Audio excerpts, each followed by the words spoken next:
Le bootcamp dure 9 semaines. La formation démarre sur les fondamentaux du code, l'architecture logicielle et les bases de données. Ensuite, les élèves se familiarisent avec les technologies du web pour enfin s'attaquer au framework Ruby on Rails. Toutes ces briques sont essentielles pour les 3 dernières semaines de projet qui sont consacrées au développement d'une application web en équipe. Pendant la première partie de la formation, les élèves se concentrent sur les fondamentaux. La première étape, c'est de se familiariser avec les outils et les méthodes utilisées par les devs. L'objectif, c'est d'être à l'aise avec le terminal, les lignes de commande, l'éditeur de texte et des outils de versioning comme Git et des outils de collaboration comme GitHub. Au wagon, on a choisi d'enseigner le langage Ruby.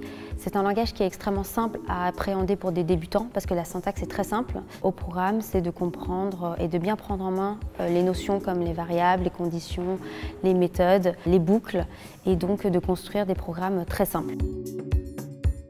Une fois ces premières bases acquises, les élèves construisent des programmes de plus en plus complexes et ont besoin ensuite de comprendre ce qu'est une architecture logicielle. On introduit ensuite la notion de base de données pour que les élèves puissent construire des applications web de plus en plus robustes.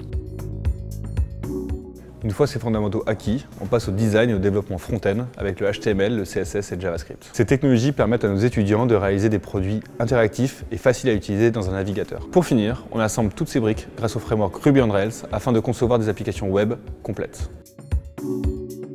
Avec toutes ces connaissances emmagasinées lors des 6 premières semaines, les étudiants attaquent la phase ultime de la formation, c'est-à-dire la phase de projet. En équipe de 3 ou 4, les élèves doivent pitcher une idée, la conceptualiser, la designer et puis bien sûr la coder et la mettre en ligne. L'objectif pour nos élèves, c'est de s'immerger à 100% dans le cycle de développement d'un produit.